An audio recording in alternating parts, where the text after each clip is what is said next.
Man, what is going on YouTube? I decided to put together 8 of the best MMA fighters out of the UK to decide who is the best MMA fighter out of the UK. I'm kind of repeating myself, but I'm just saying how it is. The first 3 rounds are all going to be 3-round fights until the final matchup being a 5-round championship. And before we get into this, I wanted to do a 16-man, but unfortunately there is not enough fighters in the game to make it a 16-man, so we're going to have to settle for 8. But we got the first matchup in the featherweight division. Arnold Allen taking on Lerone Murphy. First round, they were doing a little hesitation on that glove touch there. I don't know what they were doing. Then you see the Michael Jordan statue out front. You know. Oh, that's a huge connect.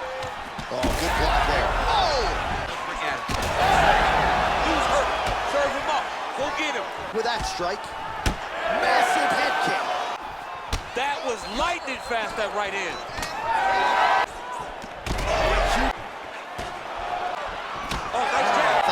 Both of these fighters were pretty underrated all the way to the top. Arnold Allen was a couple years ago where he started getting towards the top. And then he went on a big win streak and then lost to Max Holloway. Now we got Lerone Murphy, most likely going to be taking on Alexander Volkanovski. But right now he's going to be taking on Arnold Allen, starting to land the better shots and really take over the fight.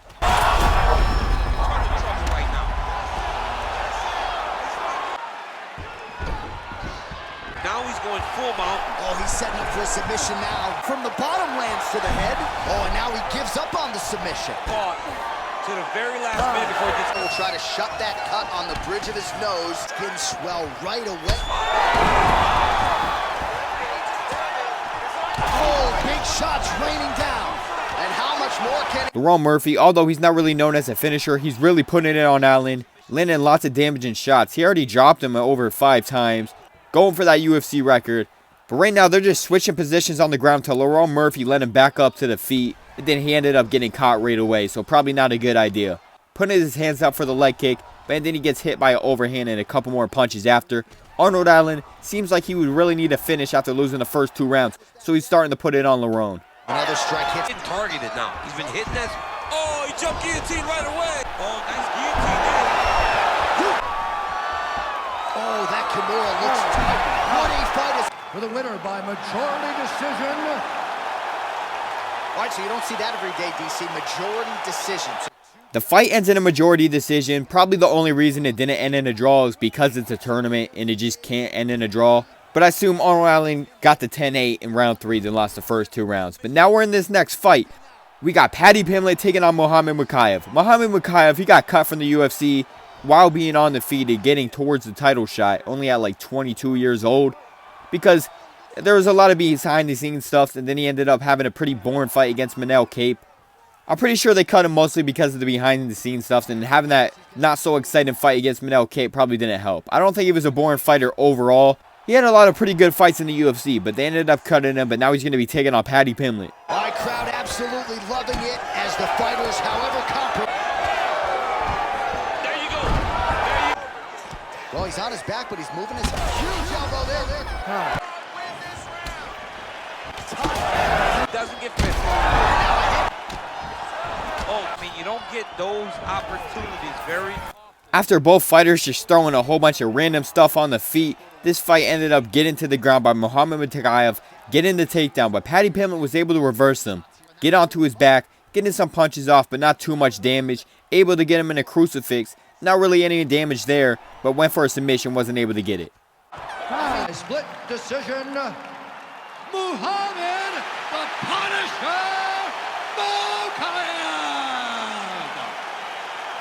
Muhammad Mokaev wins by split decision. I'm going to just go round by round since it was a split decision. We got the round 1, round 2 right there, round 3. Pretty back and forth fight. We're going to look at the scorecards. Looked like the fight came down to round 3, and only one judge gave Paddy round 3, so he lost that fight. But now we got this next matchup. We got Leon Edwards taking on Michael Venom Page. Leon, welterweight. Michael Venom Page, he goes at welterweight and middleweight. Leon Edwards, good striker. MVP, also a good striker. I would say he's probably harder to deal with on the feet, so I definitely would see Leon wrestling in this matchup. But right now, he's standing with him and lands a nice head kick that sits him down. The cut above his eyes, sustained in that round. One of the best used at a high level. Pretty good first 5 minutes. Thus far, 3 passing strike. Every spot. He might get finished here. Oh, he dove shot gets through. That's it. After piecing up Leon Edwards on the feet, MVP follows him to the ground. That's not something he's going to do. He's just going to dance on you and let you get back up to the feet. But instead, he followed him to the ground. He took Mighty Mouse's advice. Demetrius Johnson's always telling him he should probably go to the ground and look for a finish once in a while. But right now, it's turning out to be a bad game plan because Leon Edwards pieced him up on the ground, nearly getting a finish with some brutal ground and pound. But the MVP didn't make it to round 3.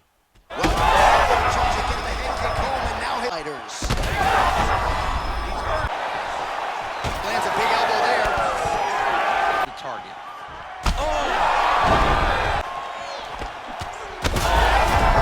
Risk mitigation.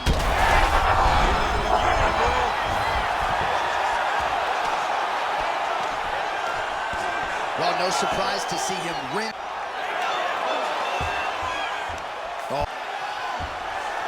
Got a lot of different deep. Oh, now he bailed. Your scorecards for a decision. For the winner by split decision, Leon Rocky Edwards. We have another split decision. We're going to take a look at it. There was 3 knockdowns for MVP, 2 for Leon. Leon got one in the first round. And then we're going to take a look at round 2. MVP got a knockdown, but he got rocked 4 times. All right, round 3. 2 stunts and 2 knocked. Like, I feel like by the stats, MVP should have won. These might be the worst scorecards I ever seen. Taking a look at round 3, 2 judges gave Leon Edwards a 10-8 in round 2. And then 1 judge gave it to Michael Venom Page. EA, what the hell? And I guess MVP got all the scorecards too. He even got round 1 where he got dropped bad with that head kick. So, I don't know what's going on. But now we got this next matchup. We got Tom Aspinall taking on Paul Craig. Although on paper this is a mismatch, Paul Craig, he's 3 for 3 against champions. I'm pretty sure it's 3 for 3. I know he beat 3. He was able to beat Jamal Hill where he had a nasty triangle armbar and then dislocated Jamal Hill's arm. He also got a last second submission over Ankalaev. And then he had a win over Shogun. I'm pretty sure it went to the decision. I would have to double check. But now he's taking on Tom Aspinall, who was the one that took this fight to the ground. But now he's getting dominated in top control by Paul Craig. I guess Paul Craig just gets an ultimate boost when he's versing a champion. There by Aspinall. Accuracy in the lane right there. His opponent's wobble chin. He's hurt bad. He cannot take another shot like that. Job finding his shots from the top position.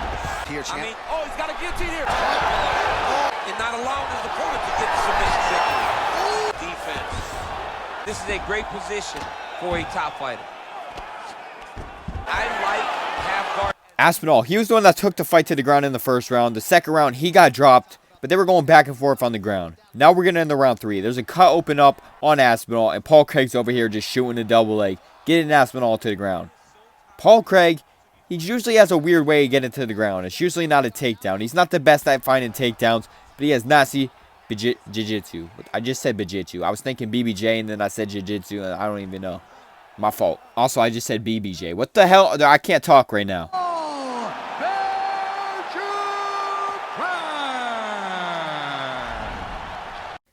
I usually just don't go to waste time and show stats with just a normal decision like this where the winner clearly won.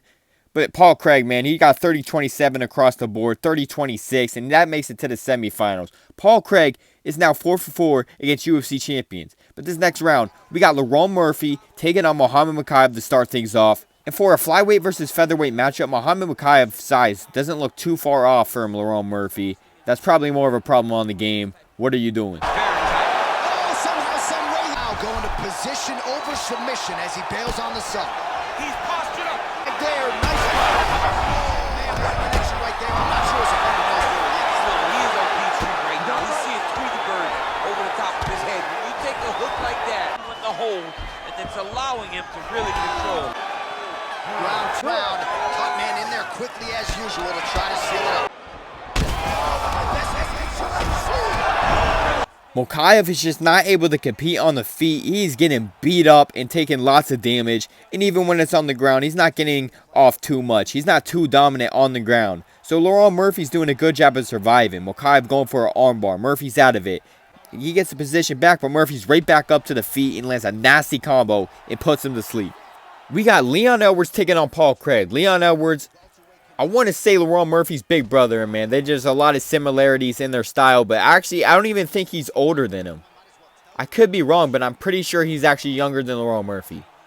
But if we're just talking about fight years, experience in the UFC, we're going to say Lerone Murphy, Leon Edwards is the older brother. But now he's taking on Paul Craig, and Paul Craig, he's known to beat champions, and now he's versing another former champion in Leon Edwards, so let's see what happens. It's going towards the end of the round, and he checks a kick badly on Leon Edwards and pretty much already taken his leg out of the fight. Edwards gets caught, but it's now to go in the round. Guillotine jump. Oh, so how about that? The offensive mission now. Very smart. You got to keep position. He's about to lose position. All right, working inside the... by Craig. Oh, Might have that submission locked in. Fantastic submission, D. Go up around nobody's shoulder. Takes his back, up and lands a brutal strike to the head. 9-28, 30-27, and 30-27. Declared the winner by unanimous decision, Paul Craig.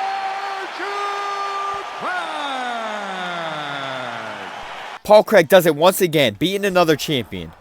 But this time, he's getting knocked down right off the bat, but he's going to shoot a takedown straight into a guillotine, but he's able to survive that and get out. I'm convinced at this point, just give Paul Craig a champion, he's going to win. So this fight might decide if Lerone Murphy's going to be a champion or not. But for him to be a champion, he might have to lose. Nice level change. He's up and can get some of his ground strikes going. Get it tight. How good is it? Got to be careful here. Another ground and pound strike lands for this man. Well, that's tight. I'd be tight. It's starting to get really tight in there. Oh, he's out. The moment that big knockdown. Or exerts himself. Paul Craig even getting the offensive wrestling going. Not a wrestler, but he's going in here in this tournament and he's working double legs on people.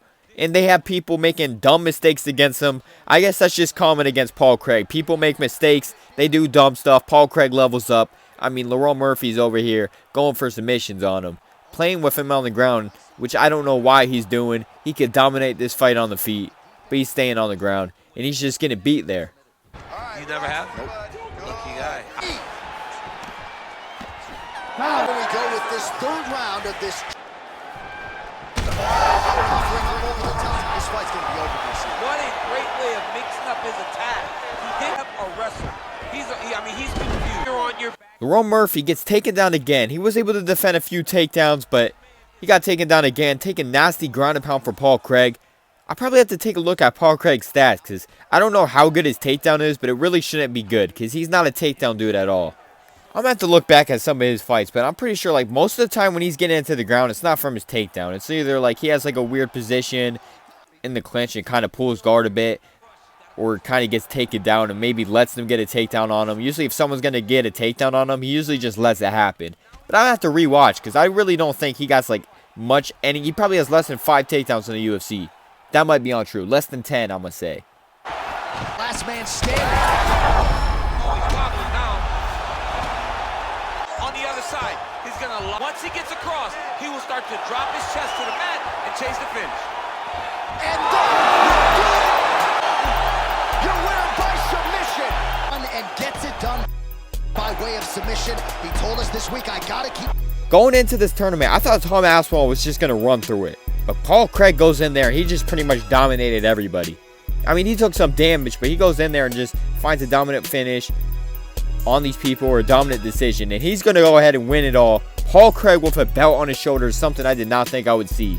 Going into this tournament, I thought Dom Aspinall would probably run through it just because of the size difference on these people and landing the bigger shots. Because I'm pretty sure they do up the damage the higher the divisions go. And it gets like lower on flyweight and stuff. But that's not what happened. Tom Aspinall was not able to go in there and just run through this division. He did lose to Walt Harris in one of my videos before. I don't know what EA has against Tom, but this isn't the first time. Although he got good stats, I don't know if it's the way he fights. He got knocked out by Walt Harris in another video. Now he's getting beat by Paul Craig. But I guess Paul Craig beats everybody, so I don't know what to think anymore. That's this video. I'm out.